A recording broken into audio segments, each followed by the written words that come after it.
Okay, testing audio. As soon as you guys tell me you can hear me, we are going to go off to the races and start this thing.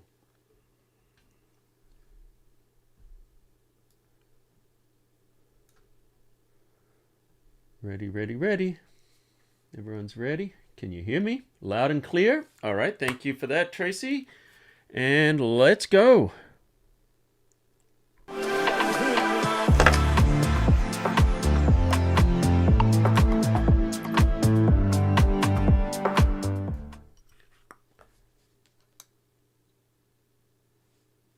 And hello, everybody. Welcome to LFL episode number 92. So good to see all of you. We've got lots of regulars in the house here. Glad you guys could join us. If you're first time here, say hi in the chat. We've got a really friendly group of people here. Introduce yourself, say where you're from, and you're very welcome. And our moderator in the house here is Bruce. Bruce will be taking care of everything, especially your drink orders. Get those in right now, and he will be fulfilling them. All right, guys. So thanks for joining us this week. And what we're going to be doing is a retouch on a photograph. So we're going to be looking at some techniques that are used in professional retouching. I mean, what's professional versus non-professional? What professional means to me, you get paid for it, you do it for a job, so you have to have at least a standard that it has to be good enough to be used professionally. Some of you may or may not know, but throughout my career, I've done a lot of things, but I worked in a lot of magazines, did a lot of magazine work, and have created entire magazines from scratch, and I've done many covers and stories and all that kind of stuff. So, that includes design, retouching, all the fun stuff. So what we're going to do is we're going to retouch a photograph today in the kind of style that I would do it for a magazine. Now, not a magazine that you're going to see in the supermarket where the person looks all blurry, when you basically blur the skin and they look like they're made out of plastic and you're like, and it appears in Photoshop fails. We're not going to do one of those styles of retouching. We're going to do something more along the lines of something you could actually use professionally. So how does that sound to you guys? So while we do that, there's a lot of different techniques we're going to be covering. Obviously, in an hour, we are going to do what we can. So we're going to focus on things that you guys can learn. So we're going to jump from technique to technique. I'm going to explain what I'm doing. I'm not going to be pitching any courses or anything like that or trying to get you to sign up. I'm just basically going to be teaching you how to retouch this photograph from start to finish. And if there's any questions in there, Bruce will let me know about those questions and making sure my phone is on. And essentially that's what we're going to be doing. So thanks for joining us. I'm just going to jump right into the desktop here. And this is our banner, and this is the actual image we're going to use.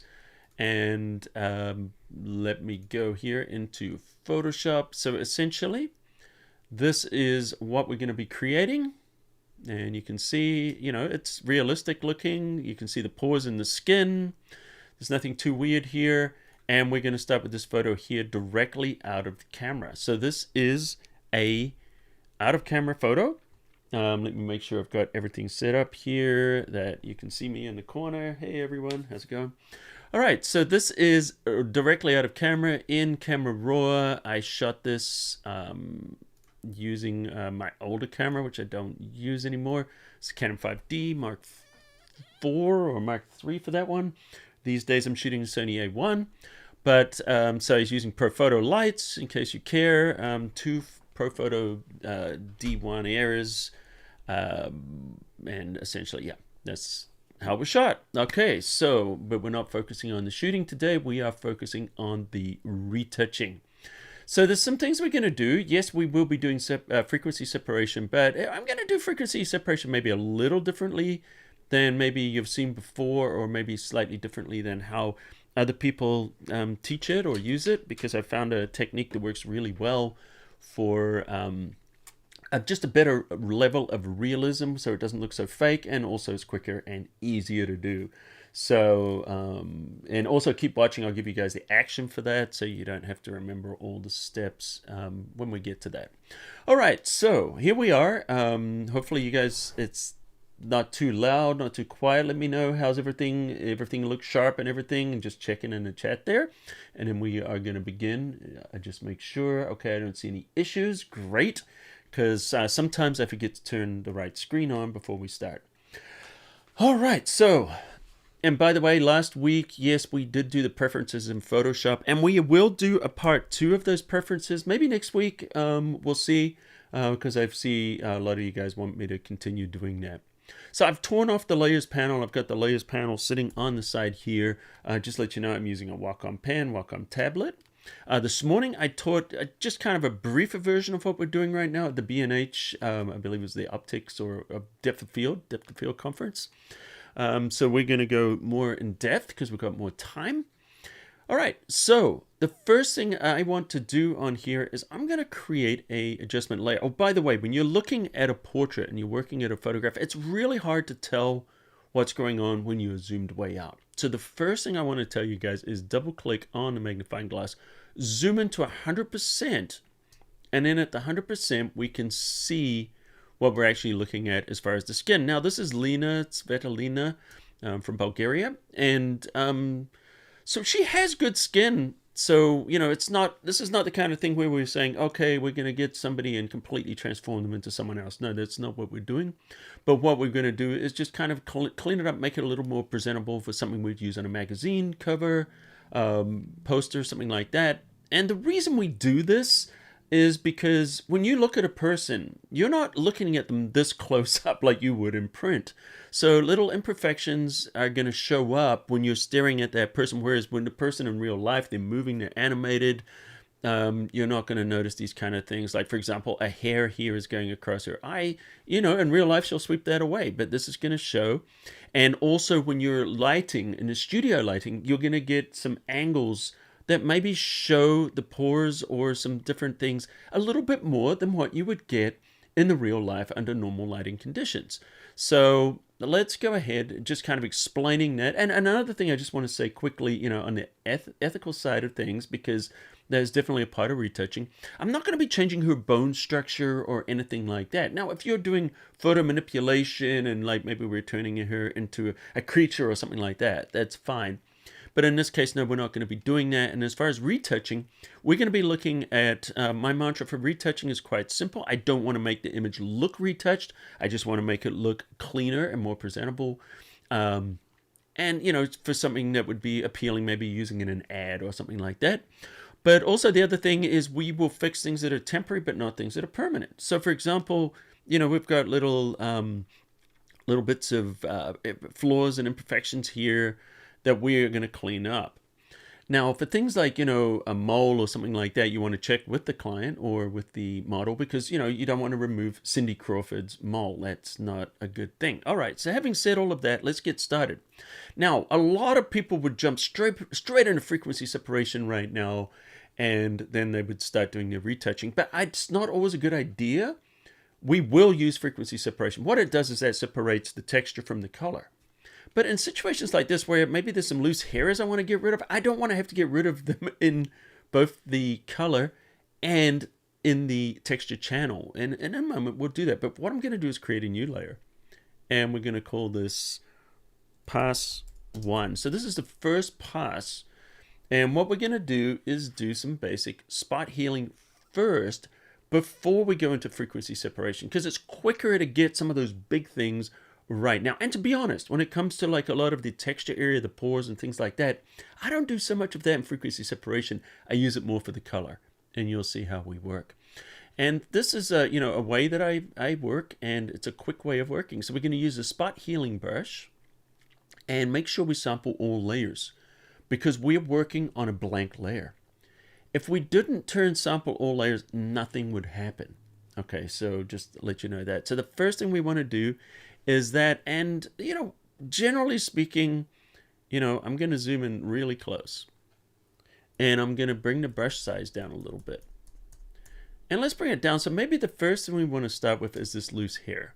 So with the spot healing brush, I'm just going to go over this hair. Notice I'm not trying to do it all in one pass because I don't want a line to appear in her forehead. So I'm just doing it a little bit. Now notice too that as I'm doing this, I'm kind of going around it a little bit, and see how we're just naturally reducing that. Okay, now let's see what's happening here. We're on a separate layer, so if I turn that layer on or off, we can see, okay, that hair is there.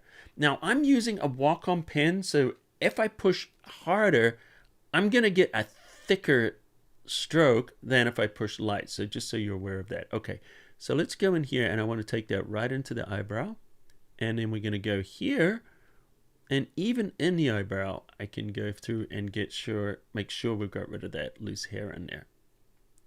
All right, great. Let's go through here a little bit more. And this is also depending on how you want to work or what level of detail. You could go and just get some of these loose little bits of the eyebrows in here too. You know, just a couple of the, just, you know, little bits where she, you know, maybe she plucked yesterday. You know, just pick up those things. All right, so as you can see, we could do the hair. I'm not going to take all the loose hairs away. I'm just going to just show you basically how we can do that. And so let's go here. Now, just to let you know, a retouch like this, depending on what I'm going to use it for, I could do this quite quickly, or I may spend more time on it. So I'm just going to just kind of brush through this one. But this is the kind of thing that maybe for something smaller, you could do this in maybe 20-30 minutes. If it was something that was going to be used on a big poster, I might spend, even up to a couple of hours working on it, just so you know, or longer. So it depends on the level of detail. So if you're going to be viewing this at web resolution, you don't really have to worry too much about getting super detailed. But if you're going in here and you're doing this as, like print resolution, you need to go in and do it more detailed. So I'm just going to go here and just picking up just the basic, just the big parts right now. Let's just grab these and see what I'm doing. I'm just dabbing with these. And, for some of the higher end work, for like really large work, you might zoom in even more. And I'm not trying to remove the pores. All I'm doing is I'm just trying to even them out a little bit. Just looking for areas that might want to even out. Now I'm zoomed in quite high, probably higher than I would for a lot of web work. And just, so when we're keeping the pores and everything there, and right now we're just, once again, just evening, just certain parts that just want to be evened out. Just smoothing it out a little bit. There's some hairs there from the eyebrows that got a little loose. Now, I'm not going to get rid of all these loose hairs because, just for the sake of time. But in the real world, I might. If there's a little bit of a line showing there, you can use the healing brush. But we'll come back to that. Let's just go in here. I'm going to zoom out just a little bit because I feel like we're a little close. And the level of detail you are going to be working at is the level that you're zoomed in. And this is the same for pretty much anything like dodging and burning, all those kinds of things. Now, once again, we'll get to frequency separation in a moment, but it's just, I feel like for these larger areas, it's easier to do this right now. Here, and notice there's a little mark there on her nose. Could be a scar, or it could be even just from sleeping, weird. All right, so let's go in here, just picking up these little bits. Now, once again, we're not trying to do anything fake. I mean, she already has great skin, so that's not, we're not trying to do that. All right, so we got a little mark there. And see what we're doing? We're just going through, just picking up these marks. Now, this is the first part that we're doing, just evening it up. Now, if this is a, a family portrait or something like that, you may not go into this kind of level of detail. But, we're talking about for a commercial project. So maybe I should have called this commercial retouching. That's the word I'm looking for. Not so much like high-end retouching, because I don't know what high-end retouching is. Or, professional retouching. Maybe it's not the best word. Commercial retouching is probably what I should have used. And so we're just evening these out. All right, so sometimes when we're doing this, it doesn't really look like we're accomplishing a lot.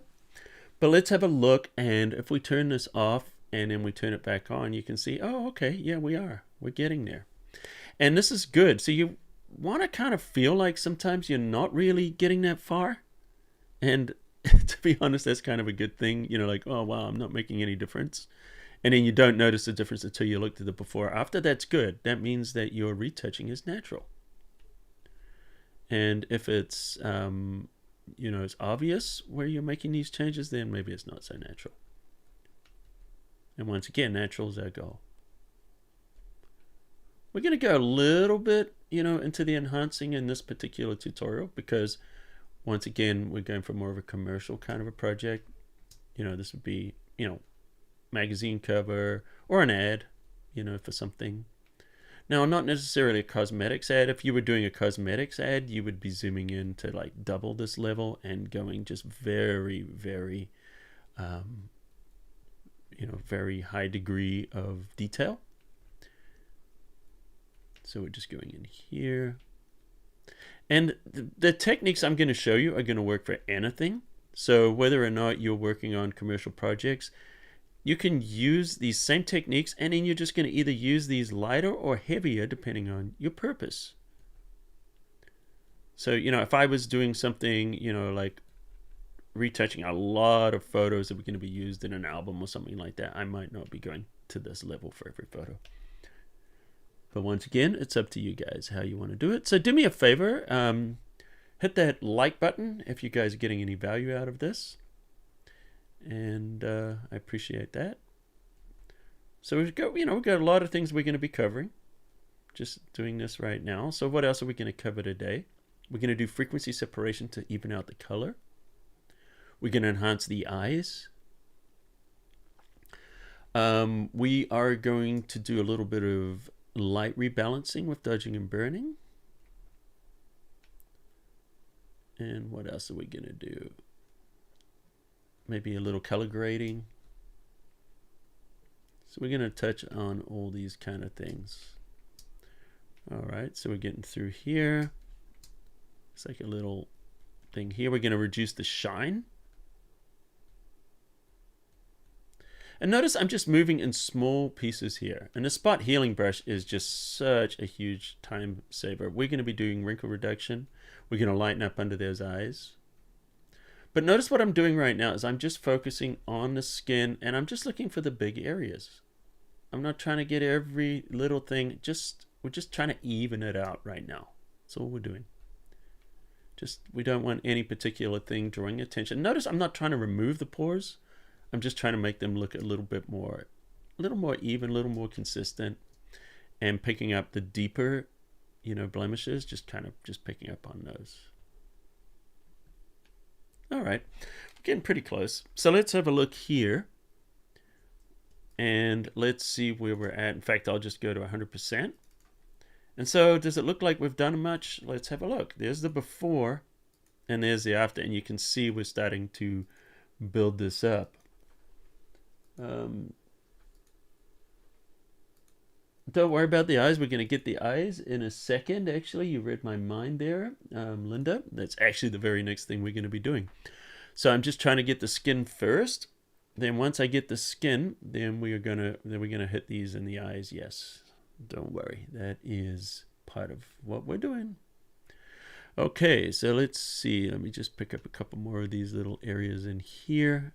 And as I zoom out, I can kind of start to see just a few little, sometimes it's just little speckles, or even like things like, dust is things like that. Now I could get in here with some of these hairs and try to fix these if I wanted.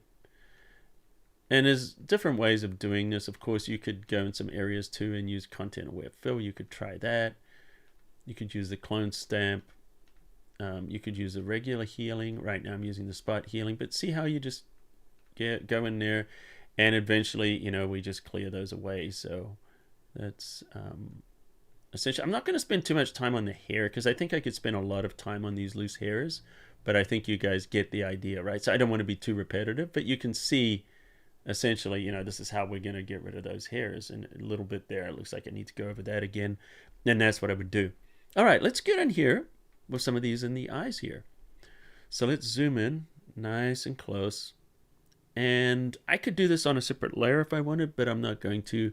And there's different ways of doing this, but I'm just going to use the spot healing brush in here right now.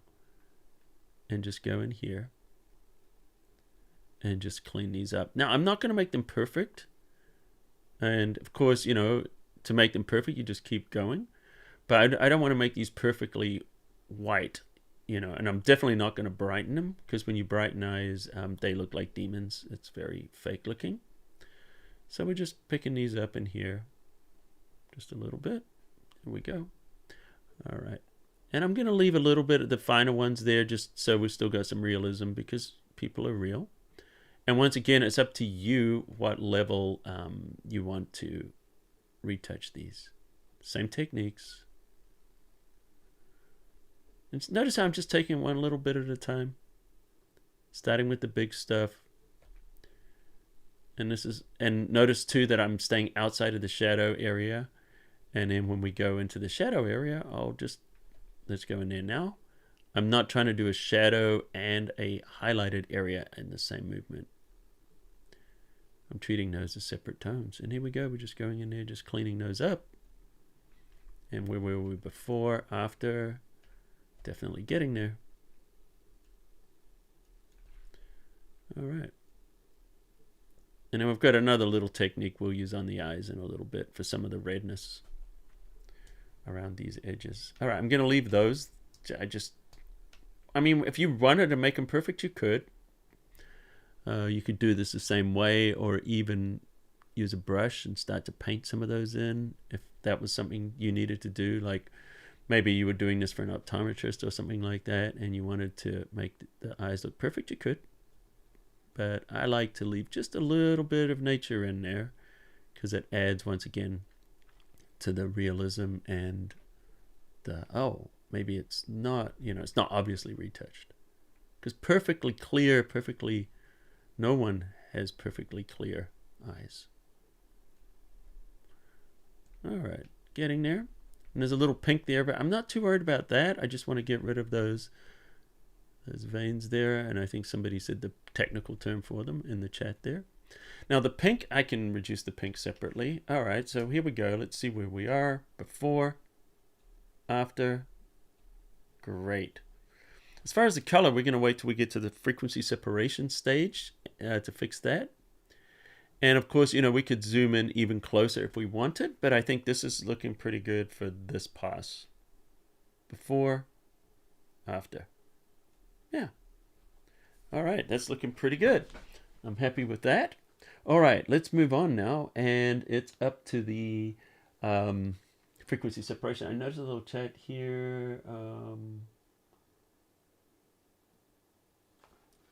I miss, if there's anything there, Bruce, if you don't mind just sending me the texting me if there's any like pressing questions, because it's hard for me to keep up with the chat while I'm doing that. Let me just log in here just for a second to just so I can check. There we go. All right. So if Bruce needs to send me anything, he can. All right. Okay, next step we're going to do is frequency separation. So what I want to do is, first of all, I want to create a flattened version of this. Now, I don't want to flatten it in to the photo, so I just want to create a composite layer. So Command-Shift-Option-E, and that would be Control-Alt-E on Control-Shift-Alt-E on Windows, Command-Alt-Shift, whatever, the three modifiers in the E key. So what that's doing is it's just creating as a merged layer of everything while maintaining the other layers underneath. And that's just for keeping everything non-destructive. If I wanted to go back and fix things later, you know, I could. And it's a good idea to do that. All right, so let's just move on. Let's just say we're done there, and we're done good enough. Okay, so I want to create frequency separation. So what I need to do is create two layers. So Control J.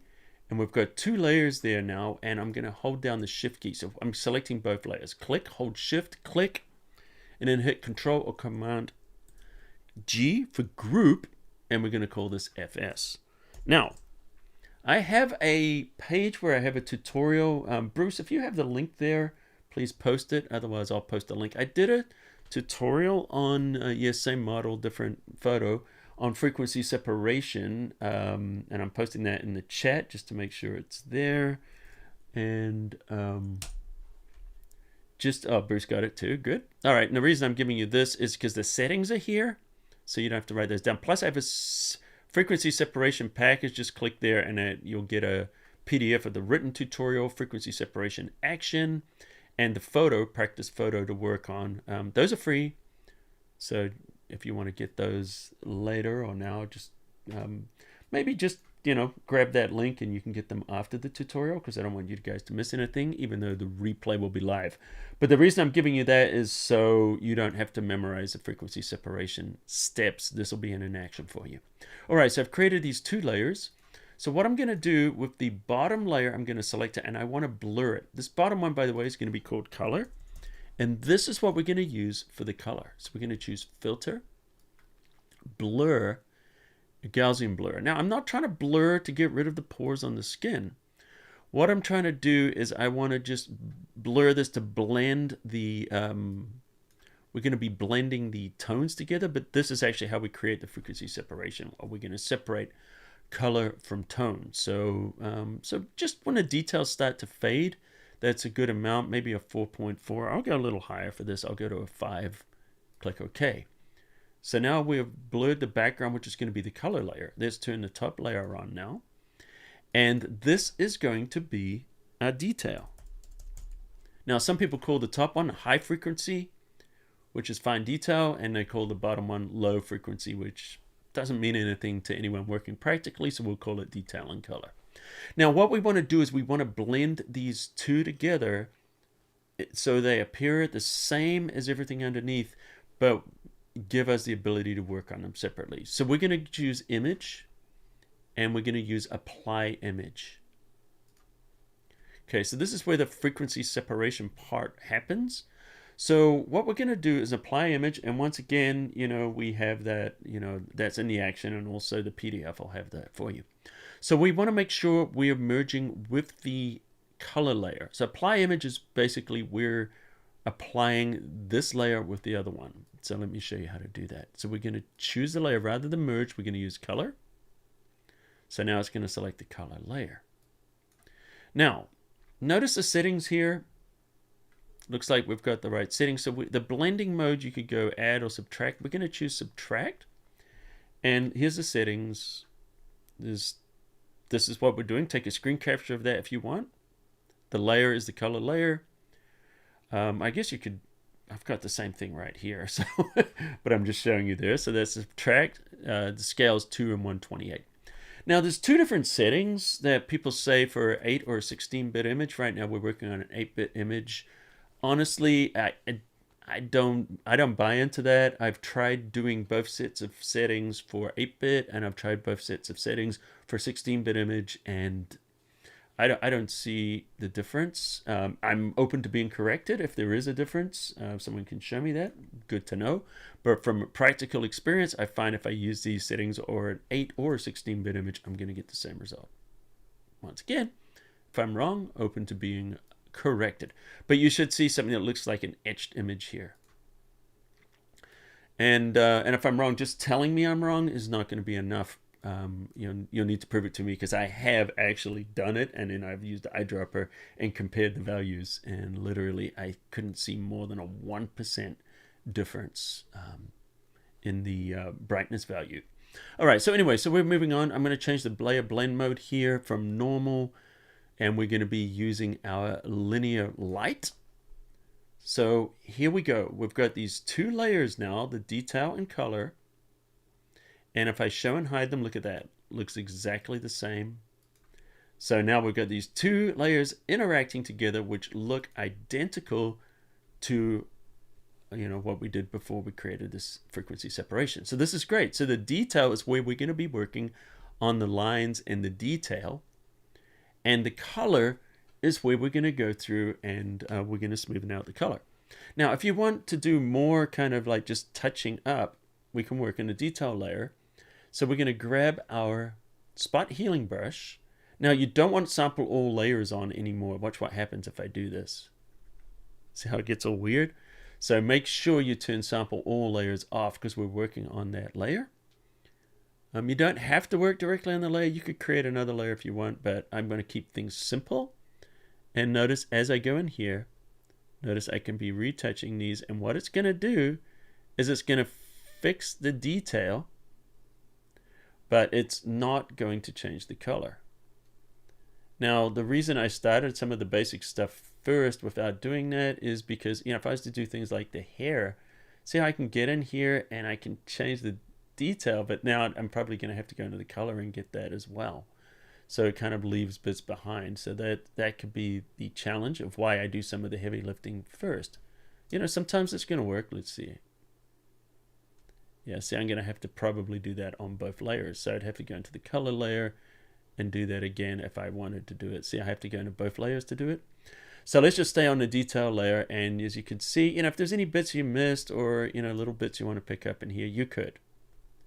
But generally speaking, I don't do a ton of this. And I know some people do it differently, but I don't do a lot of that kind of work in the detail layer. Just so you know. All right, now, what I do want to do, though, is let's create a new layer really quick here. And on this new layer, I noticed that we didn't get some of these. So I can't just paint directly on here because nothing's going to happen. As far as the wrinkles, I need to make sure I sample all layers once again. And this is what I'm going to do. Now, don't worry. Everything's going to be all right. But what I'm going to do is I am literally, the first step, and we're going to wind it back, is I'm just going to get rid of most of these wrinkles. So we're working on a separate layer. Now, you could do this directly onto your detail layer, but it won't work for what I want to do. And sometimes I would do this actually before I do the frequency separation. It doesn't matter. But don't worry. You're like, oh no, you're completely removing those. Yep, that's the goal. But don't worry. Be patient, and I'll show you what we're going to do with this. So let's just go in here, just reducing those till, yep, we're going too much on purpose. All right, let's go to the other side. And we're just going to get rid of these. Now, everyone has these. So we're not going to get rid of them. But we're just going to do it initially. All right. So there we go. All right. Now that we've got rid of those, obviously it looks fake. What we're going to do now is we're going to take the opacity. We're going to roll it all the way back. So there we are before. And now we're just going to bring it up. Just see what we're doing. We're going to keep those there, but we're just reducing them so they aren't so obvious. And yeah, that's working. That's working well for me. All right. Next thing we want to do is let's go ahead and we're going to do some smoothing. Because see how there's some shiny bits here from the lighting, some shiny bits here on the cheek and some areas there. We're going to smoothen out the color, and sometimes underneath the color, you can have, for whatever reasons, it's not necessarily smooth. Let's go ahead and even out the coloring. So now we're going to grab the color layer. So let's keep going. I hope you guys are enjoying this. Are you guys enjoying this? If you are, let me know by hitting the like button. Looks like we've got plenty of people watching right now, so glad you guys could all join us here. All right, let's go ahead. And now I've got a different way of working. I'm just going to tear this layers panel off so you can see. I've got a different way of working on the color than you've probably seen before. Most people grab the lasso tool and then they grab little areas like, here. And then they feather the edge and then they go in and apply a little bit of a blur and then they'll grab another area. This is how I've seen pretty much everyone else do it. Not trying to say I'm better than anybody or anything like that. I'm not trying to say that. I'm just saying I've got my own way of doing this. So we're going to grab the brush. And rather than do that, I'm going to hit the Q key. I'm going to use a quick mask. So with the quick mask, I'm going to tap on the quick mask, double tap the quick mask settings. By default, it's set to red. Just show you this real quick. And then when you go in there and you start to do the quick mask, you're going to select it and you'll see the red. But it's hard to see what areas you're selecting. So that's why I go in here and I change this to yellow. And the other thing is I'm using a pen pressure. So we're going to turn on our brush settings. And under the brush settings, I'm going to turn on transfer and I'm going to set opacity and flow to pen pressure. And this means I can slowly build this up. I'm going to keep the opacity at 100, but I'm going to drop the flow down to 10. Shift 1 will drop that to 10%. And the reason I'm doing this is twofold. One, this is going to give me soft edges, so I'm not going to have to feather every selection. And the other thing is, I don't necessarily have to apply what we're going to be doing the same amount everywhere. I can paint with this pen pressure now that I'm using opacity and flow to apply more of this in the areas that need more and less in the areas that need less. And remember, we're getting rid of the shine and we're smoothing out transitions between colors and tones there in the skin. So let's go ahead now and we're going to do that. So I'm just going to paint. I see a transitional area here. Oops, make sure I hit the Q key first for quick mask. And let's go in there. And we're just going to pick up these areas. So this also saves time because I don't have to do this in a million moves. I'm going for that transitional area there. Looks good. We'll pick it up here. Maybe a little bit in there. A little bit there. Let's grab the nose. See those areas of shine on the nose. Definitely want to get those. A little bit here. And I can see how the tones... Now, sometimes you can squint at the picture. And if you squint at the picture, you can see where the tones are not as even, the colors. And this could be because of many things. The way the makeup's applied, could be the lighting, could be, you know, sometimes you get, you know, blotchy parts of your skin can turn red or different colors. In this case, Lena's got really, really good skin. Some other people don't have such even skin as hers. So we're not trying to fix anything on Lena because, you know, she's already very, very photogenic. All right, so we're going through here. And we're selecting some of these areas. I'm not going to do the forehead because it's a different type of pore there. And I'm going to do this separately. All right. So I want to apply this here. So if we hit the Q key, that takes it back. Now, if you look, see how we've got areas that are not showing up here? So the selection shows the areas that are more than 50% selected. Some of these areas are less, so they're not going to show for the marching ants, but they're still selected. So that means we're going to feather these adjustments. So now we're going to apply a blur onto the color layer. We're going to choose filter blur and we're going to grab our Gaussian blur. Now this is where we do the frequency separation kind of color. Now a lot of people I see, they go too high. They go up here and notice what happens is it's too much. And so sometimes frequency separation gets a bad name because it's not used well. And I see it sometimes and I'm like, oh my God, it's frequency separation. It looks like wax with freckles and pores floating on top of it. That's because you turn the radius up too high. So let's keep that a little bit more reasonable. So I'm looking here. I'm looking for changes and you can hit the preview before and after. See how it's subtle? Very, very subtle. And that's how I like to use it. I'll go a little bit more just because, you know, we're doing a live stream and you guys might not see it if I don't do a little bit more, but I'm seeing around about 10 or 9.5 is going to work quite nicely. Yep, that'll work. So I'm click OK, Control D, and notice what we've done here is it's evened out the underlying colors without blowing out any of the pores. And let me show you. Let me go into our FS. So before, look at the skin areas, look at the nose, look at the cheek here. After, look under here, see how it evens it out? And you'll see this, you know, a lot in posters and things like that. Now, if it feels too much, you can always roll back the opacity. Now, I like to work quite subtle, as you can see. There we go. All right, great. Now we're going to do the forehead separately. Let's hit the Q key. And I see a lot of shine here. I want to even that out, so I'm going around this area. Maybe a little bit there, a little up the top. I'm not going to get that chain because I'd, you know, be careful of that. Of course you would wear that, you know, make retouching harder. No, actually, I think it's quite cool. Because maybe, you know, you're doing this for a jewelry commercial or something like that, you know. All right, so we're going to hit the Q and we're going to do the same thing. Filter, and then we're going to choose blur. We're using Gaussian blur. And notice what we're doing. By doing it this way, we're getting this nice evening out of the colors underneath, which is making the skin look, you know, smoother, more silky. And what it's doing is it's not reducing the pores. It's keeping the texture. It's keeping the pores in there, which is keeping the person still looking like a person and not a mannequin. All right. So let's have a look here, what we've done before and after. So there we go, before. and after. Like, to me, this is quite dramatic. Let me zoom in more so you guys can really see this. Before, after. Can you see that okay there?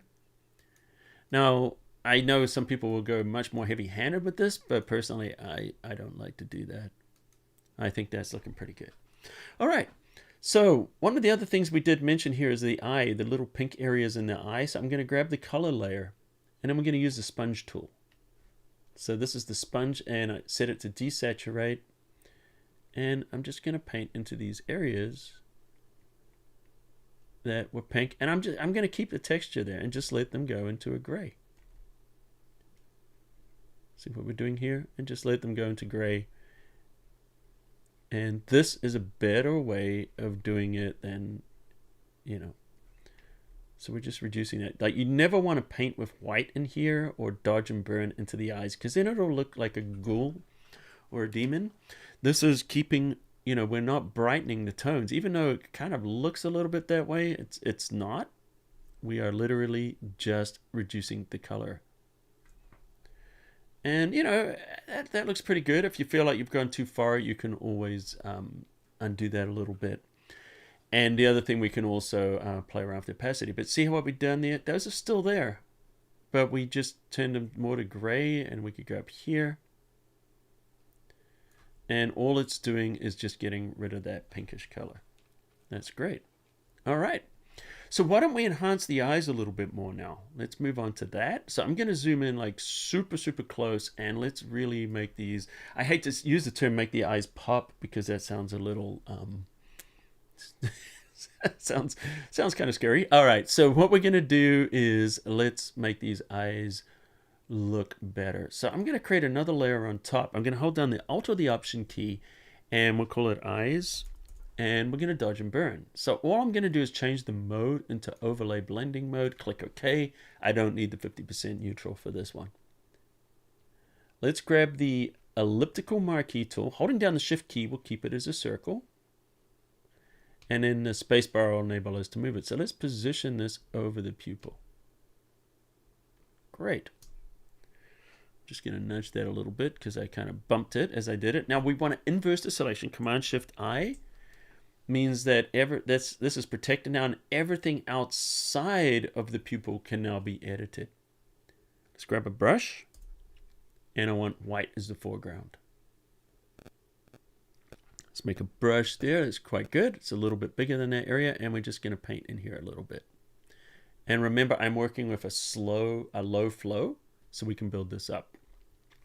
Now it's okay if this looks a little much at first, because we're going to edit this. So now I'm going to grab the selection tool and just drag, and I can select that pupil, grab the brush again, and remember we're working on the outside of that selection. So that's popping some color into the eye. Now it's artificial at the moment, but don't worry. We are doing in between, so we're going to grab this again, and now we're going to hit the Shift key once again, and now we're going around the iris of the eye. Great. Now we're not going to inverse this one. We're just going to grab the brush, and we're going to choose black as the foreground color, and we can go in here. Now if you're trying to create someone that's like a witch, or someone that's got superpowers or something like that, you could just leave these eyes the way they are right now, but we'll blend them in and make them look a little more realistic. So I'm just darkening around the edges. Let's grab the selection tool. It will enable me to drag our selection so I don't have to recreate it. So right now maybe makes it look like she's got some Bruce has sent a message here. Would there be any advantage or disadvantage to go heavy, then reduce opacity? Yep, that's exactly what we're doing right now. I like to go heavy and reduce opacity because it makes it easier to see what I'm doing. Thank you for that, Tom. So yeah, I am going a little heavier right now. And we're going to do exactly that. Control D. Now, these edges are a little too sharp, so what we want to do is blur them. So we're going to choose the filter, blur, and then we're going to use our Gaussian blur and just take the edge off. See, because that looks cartoony. Now once again, if you want to create a werewolf or a vampire or something, you could definitely use this type of technique as well. But see what I'm doing here? Just soften those edges just so they blend in. There. It's looking pretty good. I think I might be off slightly with that pupil, but that's all right. Okay, so now this is where we do the reduction. So there we are before. Now I like to reduce it, let the eye calibrate, and now we can just bring it in a little bit at a time until we're just kind of bringing it in. So we're at 39% now. And if I zoom out, let's look at this before and after. Maybe even bring it back just a little bit. I mean, if you went to 100%, see, it would look very fake. So let's bring it in. Maybe we can bring this up just a little to around about 26. Fortunately, I got some light in her eyes when I was shooting her. So here we go, before and after. Now, depending on, you know, the photograph, you might brighten those eyes up more. You might brighten them up less. Everything is dependent on, you know, on the shot, what you were shooting. You know, so every image is going to be different. Okay, so here we go. So here's the thing is, if I'm zooming out here and we look at the before and after that we're doing here, we shouldn't see a ton of difference. Yeah, see, you don't see a ton of difference, right? But when we zoom in and we get closer, let me put all the retouching stuff into one set. Just Control G, and we can see before and after. Now you can start to see a big difference. So what we're doing is just slowly before, after, before, after. See how we're not changing your bone structure? We're not changing any of that. All we're doing is enhancing what's already there. All right, so let's move on to the next step, which would be dodging and burning. So I'm going to hold down the Alt or the Option key, and I'm going to create another dodge and burn layer. I'm going to call it DB, and we're going to click OK. Now, this can be used in a number of ways. There's a lot of ways to use dodging and burning. We can use dodging and burning to just essentially, you know, like we're going to fix some of the shadow under the eyes here, you know, the dark spots under the eyes. It can be used for that. It can be used for reducing, you know, like some people will zoom in very, very close and use dodging and burning to literally change the structure of the skin, like dodging and burning in here. If you're going really, really kind of crazy with that, it can also be used for shadow and lighting, and it can also be used for digital makeup. So all of those things can be used. If you're familiar with contouring, you know, like you see like literally people dodge and burn themselves. And if you're not sure what that is, for some of you guys out there, you know, there's makeup tutorials from people like Lily Singh and stuff like that, where contouring is they essentially put these light spots of makeup on their face for the areas they want to bring forward. And then they put dark spots on other areas they want to bring back to make it look like they got higher cheekbones or make the noses look. They're literally dodging and burning in real life. They put it on and then they blend it in with brushes. Now, I've watched a few of those tutorials, not that I even want to become a makeup artist, but so I can understand, you know, how it works, so it can help me with my retouching. All right, so let's hit the X key. And what we're going to do is we're going to grab our brush. And now I want to work for very, very low flow. I'm going to hit the Shift and then tap 0.5. So I'm going to 5% flow. Let's go to our actual image we're working on here. 5% flow, and I'm going to hit a 5. So we're dropping the opacity down to, actually, I'm going to go more. Let's go to 3. So we're working 30% opacity, 5% flow. So it's very, very subtle, because a little bit of this really, really goes a long, long way. All right, so see the shadows here? If we paint in and see where we're lightening up under these shadows, it'll kind of flatten it out a little bit. And so it'll make it look a little less like she has bags under her eyes. Let's go to the other side here. And literally, that's all this kind of shaping is hang on, I'm in normal blending mode. That's why it looks weird. Okay, let's get into overlay mode. There we go. That looks a lot better. Okay, so what I'm going to do is I'm just going to undo what I did here. And I'm going to do it again. And we're going to do this in overlay mode. So let's create the new layer and put it into overlay mode. All right, great. And we'll call this DB. I was actually quite happy with the result, but I want you to be able to see it built up the way it should be viewed. All right, so we're working here with our brush, and we're painting in here low opacity, low flow. Watch this. See how we're just painting in here? It's just lining it up. There we go. That's what it should look like. I was painting with a white brush. That's why I was looking so crazy. And I'm not trying to get rid of the wrinkles.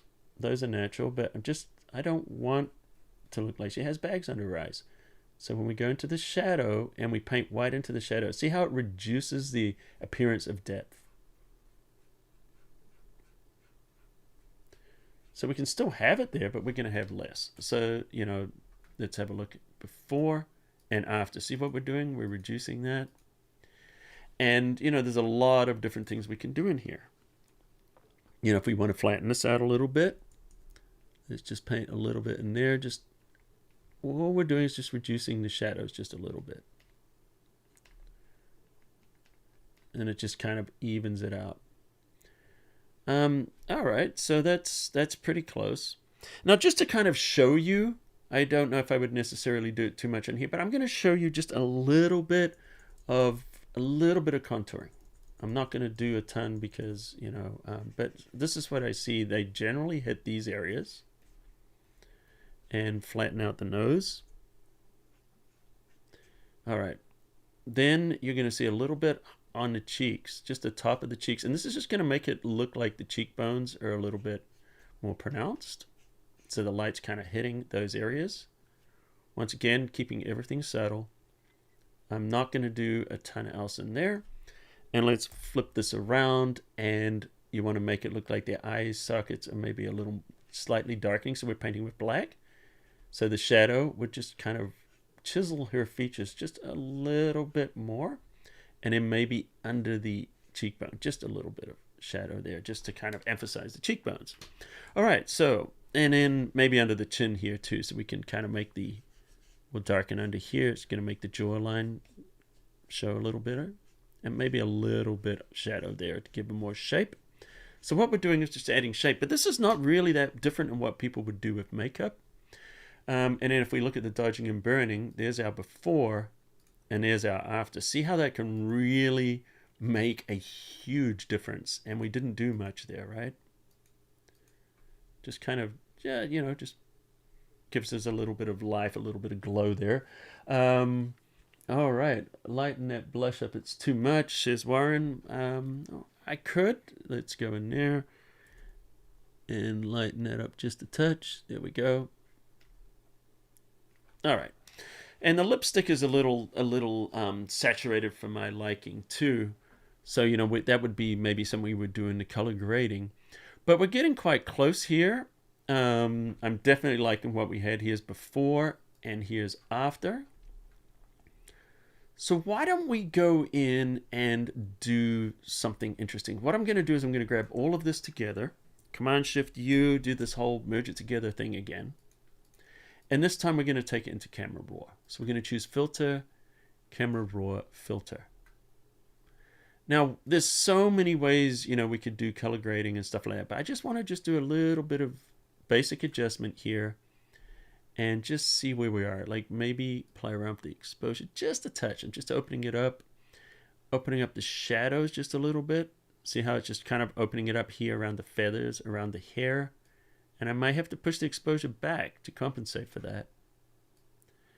And if you guys remember a tutorial I did last week in curves, here's another thing. You can go into the parametric curve, take these two, push them as far as you can, and then just open up the darks a little bit.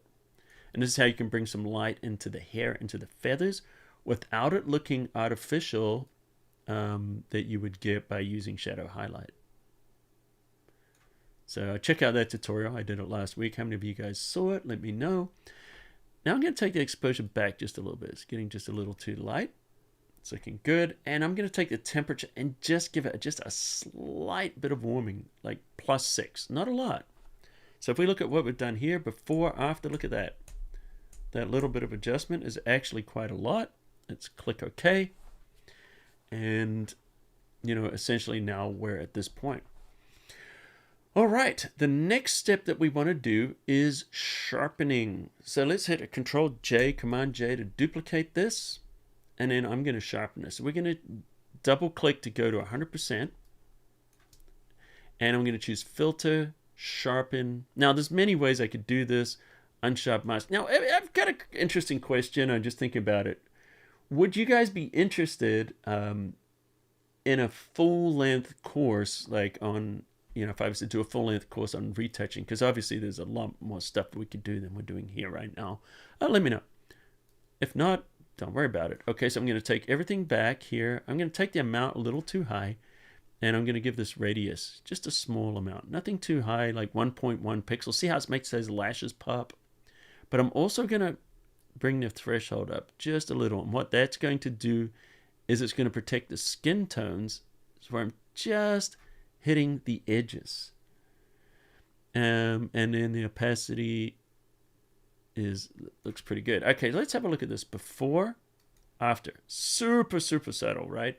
I'm going to go a little more just for the sake of the screen. I'm going to take this higher than I would.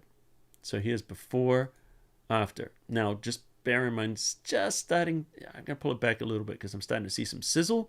Sizzles where white colors turn to whites because unsharp mask adds contrast to the edges. So I'm going to pull that back. I don't want that sizzle. Sizzle is the enemy. But what I'm going to do now is I'm going to hide this. If I hold the Alt or the Option key down and create a layer mask, it creates what's known as an inverted mask, which means it's hiding absolutely everything. Now I'm just going to grab a brush, which is the B key, and I'm going to paint with white just the areas I want to sharpen. So I want these lashes, obviously, and her eyes. But not all the eyes, the iris, and around the edges. There we go. So this side here, I probably could have opened up these lashes if we had more time, but this is fine. Make those eyes pop a little bit. And this is the area that's pointing towards the camera. So think about the plane of focus is on the eyes. So areas like here on that nose, just on the edge there, might get a little sharpening. Maybe a little bit on the lip. Notice what I'm not doing is I'm not sharpening the skin. And I'm not sharpening the hair. I see people sharpen the hair, and why? It makes the hair look very dry and brittle. So you don't want that. Okay, so I'm going here. Let's make that a little bit sharper. Maybe the brows. Let's get the brows there. All right. And that's as far as the sharpening. That's all I'm sharpening is just that little area there. So, if we look at this, here's our before. And here's our after. So essentially, that's how I would do a retouch.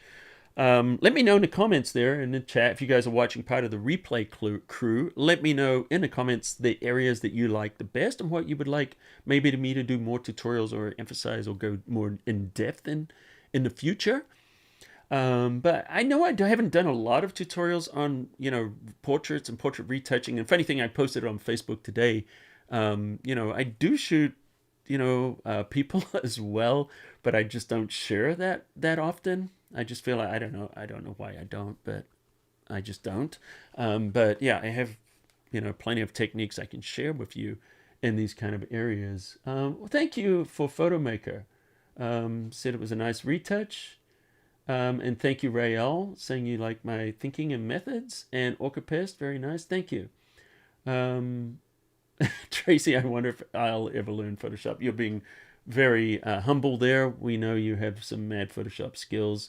And thank you, Rod Shelley. And Tracy, she likes the emphasis on subtlety. And Jared? Joel, sorry, would like to know more. All right. So anyway, guys, thanks for this. You know what? This week, because we're kind of at the top of the hour, we're not going to do the Facebook. But next week, we're going to, post your pictures this week to the Facebook group. Bruce, if you're there, if you can drop that link to the Facebook group, that would be awesome. It's just photoshopCAFE on Facebook. And next week, when we do, whatever we do next week, we'll jump in and we'll have a look at some of your guys' work as well. So do me a favor. If you haven't yet subscribed, hit that subscribe button on YouTube. And what that will do is it'll make sure you don't miss any of our videos. And if you guys haven't liked this yet, where are we at for likes? Hit that like button. Let's see. I'm about to go to the like. let's see if you guys have hit lots of likes. I'm about to check. And by the way, I'm just going to drop a link in here for you guys to the tutorial, which I've got the frequency separation to download that free kit, which will give you the action, the PDF of the basic steps, and a practice image. All right, so let's go here. I am going to YouTube. Let's see how many likes we have here. Going to our YouTube. And how many? 157 likes. That's not bad. That's pretty good. That's pretty good. So I hope you guys enjoyed it this week.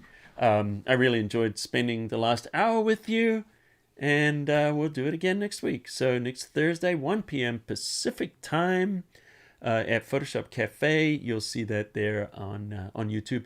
And also, don't forget, check out photoshopcafe.com, where I post the weekly tutorials that have the written steps. These live streams, I don't do the written steps because it would just, these are more in-depth. It would take forever to do that. So anyway, guys, till next time, I'll see you at the cafe.